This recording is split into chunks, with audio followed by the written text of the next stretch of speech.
हरा भरा और सुखी जंगल अब एक अजीब सी बेचैनी से भर गया था। पक्षियों को अभी अंदाजा नहीं था कि उनके घरों की शांति पर कौन सी आफत आने वाली है। अचानक जमीन हिलती है। दूर से एक लंबी पंक्ति में हजारों चींटियां आ रही थी। उनके आगे आगे चल रहे थे रानी चींटी और राजा चिटा। अब ये जंगल हमारा होगा। जितने भी पक्षी हैं, सबको उनके घरों से निकाल दो। ये जंगल अब हमारी सेना के लिए है। पेड़ हमारे होंगे, शाखाएं हमारी होंगी। चींटियां पेड़ों पर चढ़ती है और घोंसलों को गिरा देती है। पक्षी डरकर उड़ जाते हैं। वहीं रानो चिड़िया का घोंसला भी टूट गया था। वो अपने बच्चों के साथ रो रही थी। मेरा घर, मेरा छोटा सा घोंसला जिसे मैंने तिनका तिनका जोड़कर बनाया था, वो अब मिट्टी में मिल गया। मैंने हर कांटे से लड़कर, हर तूफान से बचाकर इसे सजाया था। इन मासूम बच्चों को अब कहाँ लेकर जाऊं? ना कोई शाख बची, ना कोई ठिकाना। बारिश आने वाली है, ठंडी हवाएं चल रही हैं। क्या मैं इन्हें खुले आसमान के नीचे छोड़ दूं? नहीं नहीं, मैं माँ हूँ। मैं कुछ न कुछ जरूर करूँगी। चाहे जैसे भी हो, मैं अपने बच्चों के लिए फिर से एक आसरा बनाऊंगी। माँ, हम अब कहाँ सोएंगे? क्या अब हमें भूखा रहना पड़ेगा? नहीं मेरे लाल, नहीं। तुम्हारी माँ हार मानने वालों में से नहीं है। ये शाखाएं भले टूट गई हों, लेकिन मेरा हौसला अब भी जिंदा है। हमने कितने मौसम देखे हैं, गर्मी, सर्दी, आंधी, पर आज जो हुआ वो सबसे बुरा था। वहीं दूसरे पेड़ के पास एक मैना भी अपने टूटे घोंसले के पास बैठी रो रही थी। मेरे अंडे टूट गए। चींटियों ने कुछ नहीं छोड़ा, ना डाल ना पत्ता। मेरे बच्चे अब इस दुनिया में कभी नहीं आएंगे। एक बुजुर्ग कबूतर अपनी घायल पत्नी को संभालते हुए बोलता है। हमने तो हमेशा दूसरों को दाना खिलाया, कभी किसी का बुरा नहीं किया। फिर हमारे साथ ही ऐसा क्यों हुआ? तभी वहाँ गरुड़ आता है और गुस्से में बोलता है। काफी हो गया। अब हम कोई कमजोर नहीं हैं। हम आकाश के राजा हैं। आज मैं इन चींटियों को दिखा दूंगा कि ये जंगल किसका है।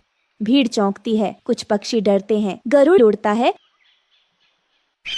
और सीधे चींटी सेना पर हमला करता है। चींटियां पहले डरती हैं, लेकिन फिर एकजुट होकर जवाबी हमला करती हैं। एक विशालकाय लाल चींटी गरुड़ की आंख पर वार करती है। बाकी चींटियां उसके पंखों को काटना शुरू कर देती हैं। गरुड़ भाई, नहीं, वापस आ जाइए, वो बहुत खतरनाक है। गरुड़ जमीन पर गिरता है। उसकी आंखें खुली की खुली रह जाती हैं। सन्नाटा छा जाता है। गरुड़ की बलि ने सबको सच्चाई का आईना दिखा दिया कि चींटियों से सीधे टकराना मौत को बुलाना है। रानो अपने बच्चों को और कसकर गले लगाती है। बाकी पक्षी मौन हो जाते हैं। अब समय है कि हम समझदारी से सोचें, नहीं तो एक एक कर हम सब मिटा दिए जाएंगे। फिर सभी पक्षी एक सभा बुलाते हैं और सरपंच चील भी आते हैं और सभी की समस्या को सुनते हैं। मेरा भी घोंसला गिरा दिया गया। अब मैं और मेरी पत्नी कहाँ जाएं? हमने शांति से रहना चाहा, पर इन चींटियों ने तो कोई कसर नहीं छोड़ी। अब बहुत हो गया। ये जंगल हमारा था और रहेगा। हमें कोई रास्ता निकालना होगा। पर सरपंच जी, चींटियों की तादाद बहुत है, उनसे लड़ना नामुमकिन है। हाँ रानो, लेकिन जीत सिर्फ ताकत से नहीं होती, समझदारी से होती है। और इस योजना में तुम्हारी भूमिका सबसे खास होगी। एक गुप्त स्थान पर चील, रानो और कुछ अन्य पक्षी योजना बना रहे थे। हमें जंगल की वो जगह ढूंढनी होगी जहाँ चींटियां अकेले में रह सकें, जिससे बाकी जंगल भी सुरक्षित रहे और टकराव भी न हो। हम उस ओर जा सकते हैं जहाँ झाड़ी और कांटे ज्यादा हैं। वहाँ पक्षी वैसे भी घर नहीं बनाते। लेकिन उन्हें वहाँ कैसे भेजा जाएगा?